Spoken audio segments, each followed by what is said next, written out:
हर तरफ कातिल हैं, कहाँ जाए कोई। मित्रों, ये गाने का बोल जो है बहुत कुछ दर्शाता है। इस गाने के बोल से ही कुछ पीड़ा कुछ लोगों का हम बताने की कोशिश करेंगे। वह है जनपद महाराजगंज में बड़े पैमाने पर कुछ गरीब तबके, कुछ गाड़ी खरीदने वाले के साथ हुआ छल का मामला है। महाराजगंज ब्लॉक के फरेंदा में स्थित अमित ऑटोमोबाइल्स और वहीं महदेवा में स्थित राधा ऑटोमोबाइल्स नामक दो बाइक की दुकानों की। मित्रों, एक नहीं, दो नहीं, दर्जनों नहीं, एक दर्जन नहीं, दो दर्जन नहीं, लगभग 100 से 200 लोगों के साथ जो है इन दोनों बाइक के सेलरों ने बड़े पैमाने पर दगा दिया है, धोखा किया है। और धोखा करने के बाद अब पैसे के खेल को मैनेज करने के चक्कर में लगे हुए हैं। लेकिन सबसे बड़ी अहम बात यह है कि जहां हर तरफ भ्रष्टाचार है, हर तरफ लुटेरे हैं, हर तरफ कहीं न कहीं जो है मैनेज का खेल है, वहां इन्हें न्याय मिले तो मिले कहां। मामला है जो है दयाशंकर पुत्र ध्रुव नारायण, जो ग्राम सभा खुर्रमपुर जनपद महाराजगंज के रहने वाले हैं। वहीं शिव रतन पुत्र परशुराम राजापुर के रहने वाले हैं, जो गोरखपुर में आता है। तो वहीं प्रियंका नामक महिला ने जो है आवेदन किया है और उनका जो है निवास स्थान है लक्ष्मीपुर। आपको बता दें कि ये तीन लोगों ने बड़ी मेहनत के बाद इन दोनों जो है कंपनी मालिकों पर, दोनों जो है होलसेलरों पर कार्रवाई के लिए एफआईआर कराने में सफलता पाए हैं। लेकिन अभी लगभग 100 से 200 लोग ऐसे हैं जिनका कोई एफआईआर नहीं हो पाया है। एफआईआर तो हुआ है, लेकिन उसके भी पीछे इन लोगों ने बड़ा आरोप लगाया है।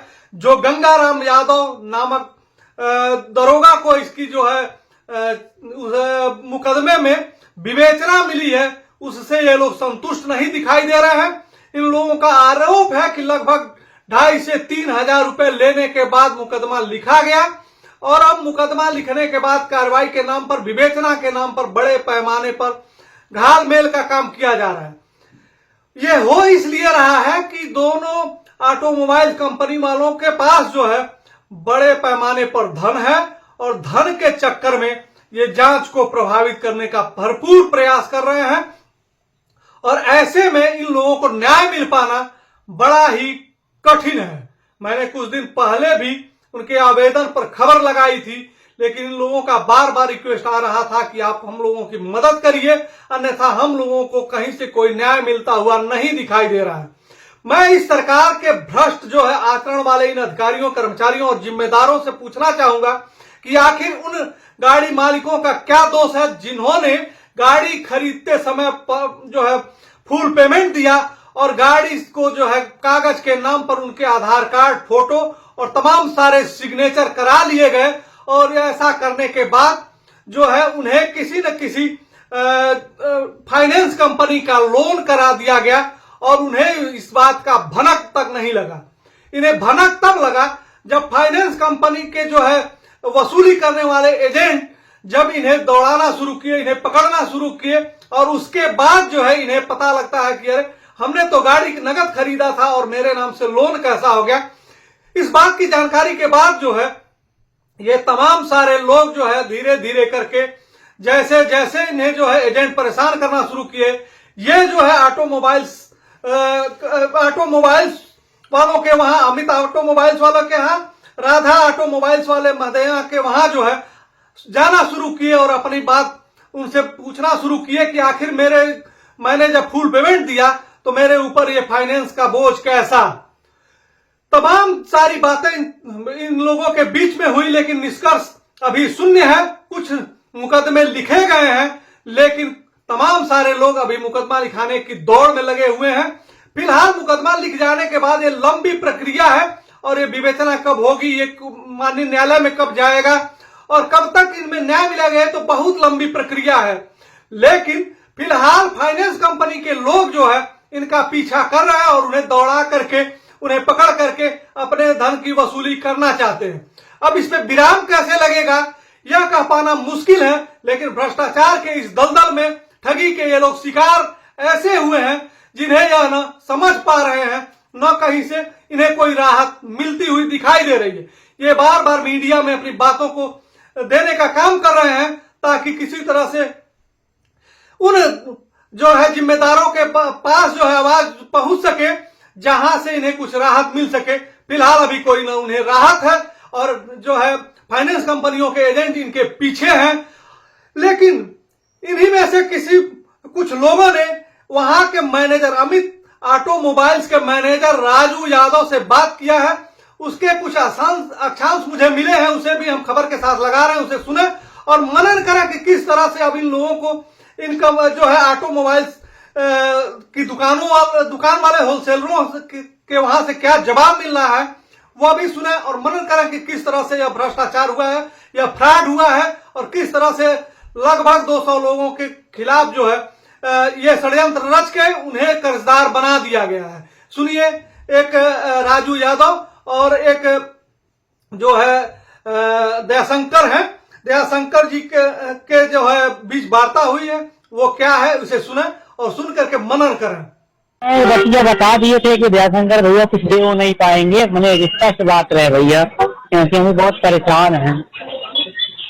जैसे देखिए उस समय आप बात कर लीजिएगा, ठीक है। आप अपना बात रखिएगा, ऐसा नहीं है कि आपका बात नहीं सुना जाएगा, ठीक है।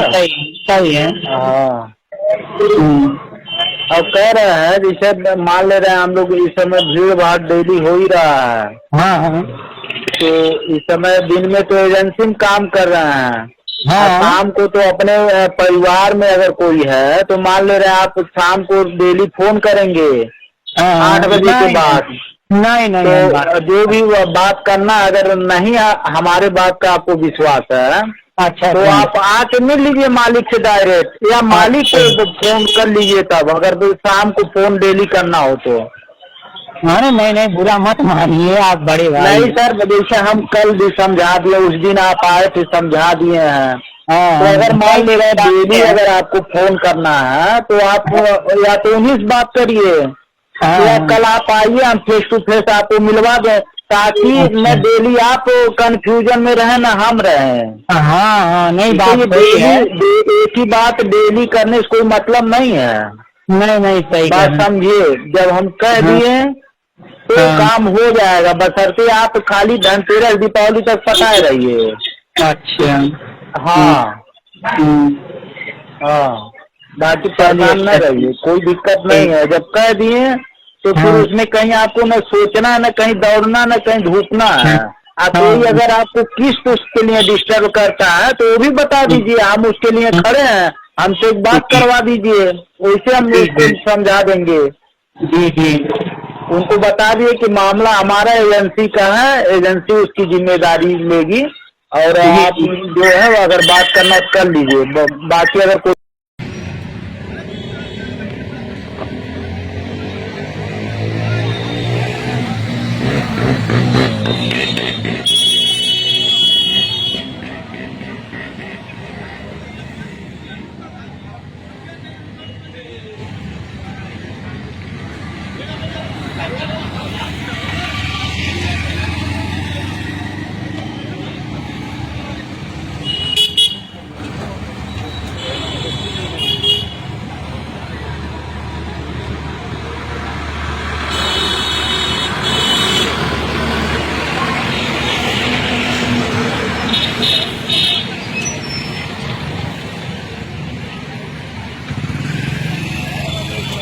ये